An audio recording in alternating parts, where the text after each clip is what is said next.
की याला हाण त्याला तोड हे मोडतोडच कर, हे कुठेतरी ना अध्यात्मापासून आपले पाय सुटत चाललेत ना, त्याचं लक्षण आहे. अध्यात्म म्हटलं ना की लोकांना मागासले पण वाटतं, स्पिरिच्युअल जर्नी म्हटलं की छान वाटतं.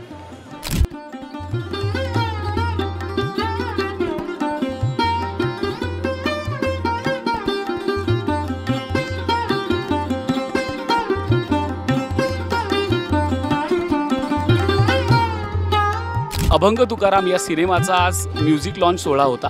खूप सुंदर तयारी होती आजच्या दिवसाची, आजच्या या सोहळ्याची. आज आम्ही जिथे बसलो आहे इतकी आकर्षक रोषणाई झालेली आहे की काही वेळासाठी असं वाटतं की आपण चंद्रभागेच्या काठावरती बसलो आहे. आणि माझ्यासोबत एक चैतन्य पुरुष आहे, अजय पुरकर सर. खूप सुंदर दिसत आहे, खूप वेगळा लुक आहे. निमित्त आहे अभंग तुकाराम. रामकृष्ण हरी. आज खूप उत्तम सोहळा पार पाडला, कारण की आजचं वेगळेपण जे तुम्ही पण सगळ्यांनी अनुभवलं ते की जेवढे अभंग चित्रपटामध्ये आहेत, सगळे नाही परंतु त्यातले 5 का 6 हे लाईव्ह म्युझिकवरती, लाईव्ह बँडवरती परफॉर्म झाले. आणि मला असं वाटतं की ते सगळ्यात महत्त्वाचं होतं. आणि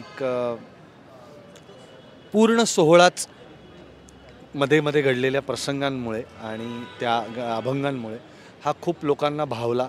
आणि आता मला असं वाटतं उत्कंठा निर्माण झाली चित्रपट बघायची. अगदी. पण एक समीकरण असं आहे की दिग्पाल लांजेकरांचा जेव्हा सिनेमा येतो तेव्हा अजय पुरकर त्यात असावेतच. आणि ते खूप न्याय्यसुद्धा आहे, कारण की भूमिकाच तितक्या दमदार असतात. मुक्ताईमध्ये आम्ही पाहिलंच, तितकीच सुंदर भूमिका आहे. पोस्टरमध्ये बघतोय, सगळीकडे पाहतोय. आता भूमिकेविषयी. मंबाजी शास्त्री मी करणार याचं आधीच ठरलं होतं. म्हणजे जेव्हा हा चित्रपट घाटायला सुरुवात झाली होती की हे आपण करतोय, तर तेव्हा तो म्हणला नाही मंबाजी शास्त्री करशील का. म्हणलं हो करीन की. म्हणलं त्यात काय, आपण कुठेतरी दुसरीकडे जाऊन शोधण्यापेक्षा तुला कॉन्फिडन्स आहे मी करू शकतो, तर म्हणलं मग काहीच हरकत नाही. आणि योगेश सोमणांचं नाव ऑलरेडी फिक्स झालेलंच होतं जगद्गुरू तुकाराम महाराजांच्या भूमिकेसाठी. त्यामुळे टीम छान जमली होती. स्मिताने अप्रतिम काम केलेलं आहे, मी चित्रपट बघितला. त्यामुळे तिच्यासाठी खूप वेगळा आणि खूप महत्त्वाचा तिच्या करिअरमधला रोल असणार आहे असं मला वाटतं. खूप अप्रतिम भूमिका तिने उभी केलेली आहे. योगेश सरांचं सांगायचं झालं तर गेले 15 वर्ष ते ही भूमिका जगतायत त्यांच्या एकल नाट्यामधनं. त्यामुळे आत्ताच्या काळात मला असं वाटतं की हा चित्रपट येणंही फार गरजेचं होतं. मी मगाशी पण एका ठिकाणी आपल्या एका मित्राला बोललो की आजकाल तू सोशल मीडिया उघडलास की खूप राग खूप दिसतो बघ एकमेकांबद्दलचाच. गाडी धडकली की हाणामारी सुरू किंवा काही असं, म्हणजे एकूण व्हायलन्सकडे. तर इतका मानसिक तोल ढळण्याचं कारण काय आहे. एकीकडे आपण म्हणतो की आपला देश प्रगती करतो, म्हणजे तुला प्रत्येकजण गाड्या घेतं, गाड्यांच्या किमती वाढल्या तरी सगळ्यात मोठं मार्केट आज ऑटोमोबाईल आहे की नाही. म्हणजे तुझ्याकडे मटेरियलिस्टिक गोष्टी आहेत, म्हणजे आता कुठे कमी पडतोय ते आपणच आपल्याला विचारायला पाहिजे का नाही. एवढ्या मोठ्या बिल्डिंग्स उभ्या राहतात म्हणजे फ्लॅट विकले जातात, म्हणजे लोकांचं आपण ज्याला बेसिक नीड्स म्हणतो, अन्न वस्त्र निवारा, हॉटेल्स उत्तम चालू आहेत. याचा अर्थ तुमच्या बेसिक नीड्स ह्या झालेल्या आहेत, तुम्हाला प्राप्त झालेल्या आहेत. मग कुठेतरी कमी पडतंय ना, मग एवढा राग कुठनं येतो.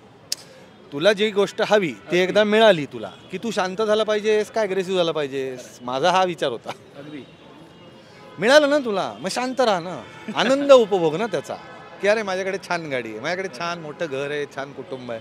राग कुठनं येतो मग की याला हाण त्याला तोड हे मोडतोडच कर, हे कुठेतरी ना अध्यात्मापासून आपले पाय सुटत चाललेत ना, त्याचं लक्षण आहे. 10 मिनटं डोळे मिटून जर तुम्ही बसू शकत नसाल मोबाईल सोडून, तर ह्या इतक्या महान चरित्रनायकांनी तेच शिकवलं ना की विठ्ठल नाम घ्या. आणि किती सोपं आहे, जाता येता रामकृष्ण हरी म्हणणं हे किती सोपं आहे खरं तर.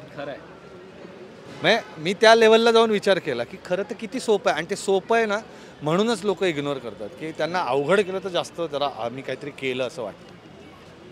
अध्यात्म म्हटलं ना की लोकांना मागासले पण वाटतं, स्पिरिच्युअल जर्नी म्हटलं की छान वाटतं. क्या बात आहे. खरं आहे.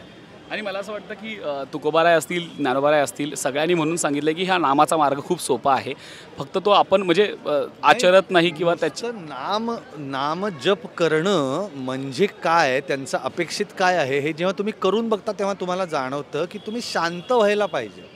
शांत झालात की दुसऱ्याला मारण्याचा विचार येत नाही. जे आहे नामस्मरण केल्यानंतर तुम्हाला असा विचार येतो की अरे देवाने मला सगळं दिलंय यार, मी किती सुखी राहिलो पाहिजे. नाही आहेत ना आज लोक जगात की ज्यांच्याकडे 2 वेळेचं अन्न आहे. आज माझ्या पानात सुवरात जेवण पडतं, ते कोणाच्या आशीर्वादाने पडतं? भगवंताच्या आशीर्वादाने. त्याचं नाव नको घ्यायला. इतका समाज लांब गेलाय त्या म्हणून मग ज्ञानेश्वरांची, संत ज्ञानेश्वरांची मुक्ताई आहे करावा लागतो, म्हणून अभंग तुकाराम करावा लागतो. आता वेगळे चित्रपट आम्ही करू इच्छितोच की, करूही, पण त्यातनंही आम्ही संदेश हाच देणार. म्हणजे ऐतिहासिक सोडून जेव्हा आम्ही पदार्पण करू कशात तरी, तेव्हाही तो चित्रपट हा समाजाला काहीतरी चांगलं देण्याच्याच दृष्टीने असणार. पण मंबाजी शास्त्रींची भूमिका या सिनेमासाठी अत्यंत महत्त्वाची आहे, कारण की तुकोबारायांचं चरित्र आपल्याला माहिती आहे. ही भूमिका साकारताना काय आव्हान होतं?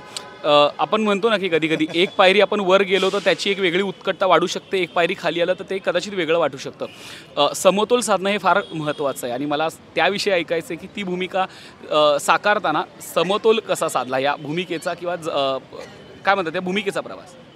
लिहिली खूप छान, लिहिलीच खूप छान आहे भूमिका, ही खूप छान लिहिली गेली आहे भूमिका, त्यामुळे करायला सोपं होतं. आणि मी आणि दिग्पाल आम्ही आता इतके वर्ष एकमेकांशी बोलत असतो, असं करू का तसं करू, हे करू का ते करू, कुठला टोन पकडू. कारण ही भूमिका जसं तू म्हणलंस की लूक उग्र आहे, पण तो त्या काळातला एक असा आहे माणूस, तर त्याचा रागही कंट्रोल्ड असणार आहे. पूर्वीचा समाज तसा होता ना, त्यामुळे त्या पद्धतीने तो ट्रीट केला गेला आहे प्रत्येक सीनमध्ये. त्याला एक हलका, अगदी हलका ह्युमर पण आहे, अगदी हलका, पण तो दिसताना तुम्हाला आत्तापर्यंतच्या माझ्या रोल्समधला हा वेगळा रोल आहे, मी एवढं नक्की सांगतो. लुक म्हणून नाही, परफॉर्मन्स म्हणून पण. क्या बात आहे. आणि मला असं वाटतं की तुमच्या बोलण्यातनंच आता उत्कंठा वाढू लागलेली आहे. पण मला असं वाटतं की अभंग तुकाराम या सिनेमाच्या आजच्या सोहळ्यातला एक सुखद घटना अशी होती, जेव्हा आम्ही पोस्टर्स पाहिले आणि त्याच्यात एक नाव होतं निर्माते अजय अशोक पुरकर. मला असं वाटतं की हा काय म्हणतात, तुमच्या आवाजानं आम्ही मंत्रमुग्ध झालो आहे, अभिनयानं आम्ही सगळेच काय म्हणतात अभिनयही बघितलेला आहे. आज निर्मितीचा प्रवास आणि निमित्त अभंग तुकाराम.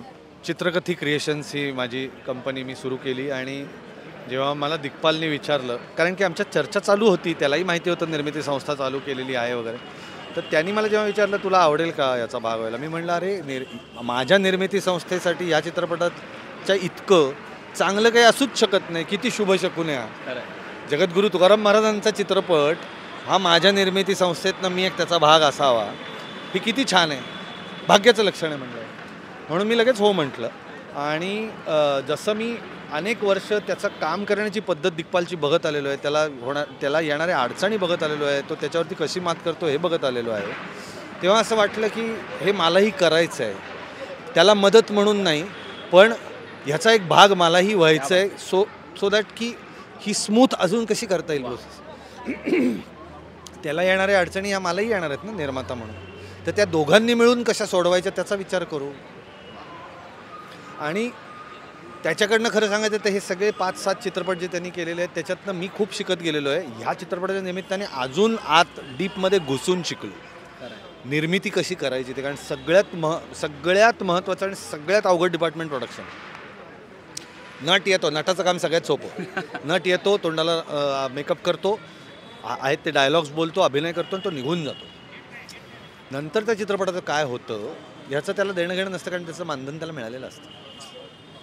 पण जेव्हा निर्माता असतो ना, तो निर्माता पहिल्या दिवसापासून की आपल्याला हे करायचं आहे तिथपासनं कधी करायचं, किती दिवसाचं, कोण काम करणार, किती युनिट असणार, जेवण कोणाला सांगायचं, चहा किती, दूध किती, स्पॉट बॉयज किती, अरे किती आहे माहिती आहे का. पण मला प्रत्येक नटाने एकदा निर्मिती करून पाहावी म्हणजे हो. अरे म्हणजे अत्यंत योग्य शब्द वापरला असतो की कलाकृतीला जन्म देणं म्हणजे एक नवीन जीव जन्माला घालणंच आहे. त्यामुळे आम्ही कायमच सगळेजण मानत आलेलो की आम्ही माध्यम आहोत. जगद्गुरू तुकाराम महाराजांनी आम्हाला निवडलंय त्यांचे विचार लोकांच्या चरणी अर्पण करण्यासाठी. लोक त्याचं काय करतात ते आपण 7 नोव्हेंबरला बघू. खरं आहे. आणि मला असं वाटतं की हा प्रवास जितका सुखद आहे तो यशाकडे जाणार आहे, कारण की चरित्र जगद्गुरू तुकोबारायांचं आहे. आणि आपण म्हणतो की तुका आकाशा एवढा, तसं या सिनेमाला आकाशा एवढं यश मिळो हीच सदिच्छा, शुभेच्छा. आणि पुन्हा भेटूया यशाची गोष्ट करायला. नक्कीच भेटूयात. रामकृष्ण. रामकृष्ण हरी. रामकृष्ण हरी.